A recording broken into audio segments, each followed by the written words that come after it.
Hi, I'm Joy Ditto, APPA's Senior Vice President of Legislative and Political Affairs, and today I want to update you on some significant developments on comprehensive energy legislation that have happened in recent months in the House and Senate. So, for the first time in 10 years, the House and Senate are looking at comprehensive bipartisan energy legislation. In the House, there has recently been a consideration or markup in the House Energy and Power Subcommittee, which is a subcommittee of the full House Energy and Commerce Committee, which is chaired by Fred Upton. He and his ranking Democrat counterpart, Frank Pallone of New Jersey, have worked together to come up with a product that was passed out of subcommittee and is pending for full committee consideration. We expect full committee consideration to happen in September or October. There were no amendments allowed in the subcommittee, so there are still negotiations occurring between the Republicans and the Democrats on the substance of the bill. So it's important for us to weigh in now with some of our key issues, which I will talk about in a second. APPA has been involved in both the House and Senate in terms of testifying, submitting statements for the record, etc., and we will continue to do that as the process moves forward. So in the Senate Energy and Natural Resources Committee, the full committee, on July 30th passed out its bipartisan legislation, which is close to 400 pages long. It was approved on an 18-4 vote with 2 Republicans and 2 Democrats voting against the bill, so very much a bipartisan product. In terms of our key issues in this bill, one is related to public power's ability to self-supply its own generation to its customers. In Eastern RTOs, there are mandatory capacity markets which very much limit our ability to self-supply our own customers. And we do not want those mandatory capacity markets to be expanded elsewhere in the country.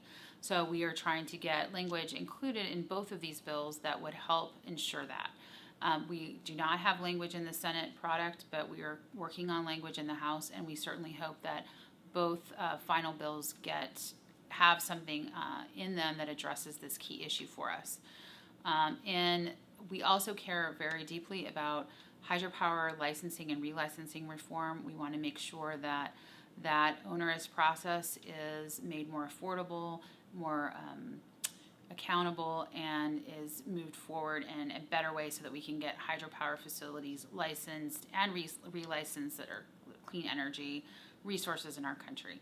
We also care about making sure that FERC has the ability, the Federal Energy Regulatory Commission has the ability to review major federal regulations promulgated by other agencies like the U.S. Army Corps of Engineers, the Surface Transportation Board, the Environmental Protection Agency, such that FERC can say if there are reliability concerns associated with those proposals.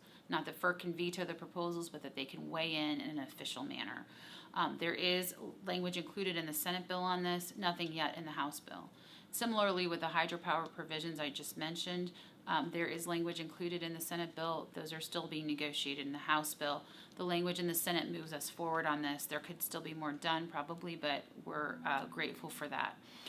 Also, we care about energy efficiency, and we want to make sure that the federal government is doing things in the right way to enhance energy efficiency measures, and there is language in both the House and Senate versions that does that, and we're very appreciative of that as well.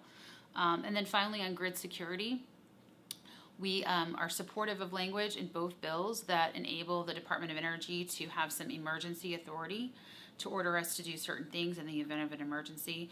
But we also, in those provisions, care about language that would allow public power to protect information it receives, critical information it receives from the federal government to protect their systems. We want to make sure that we can protect that information from being disclosed to nefarious individuals under state sunshine laws. So we are really working hard to make sure that the language included gets at that issue, and it's very close to being worked out.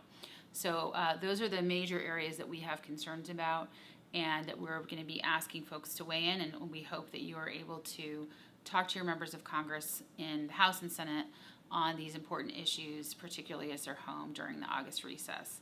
And thank you so much, and we will continue to report as we move into the fall as these developments proceed.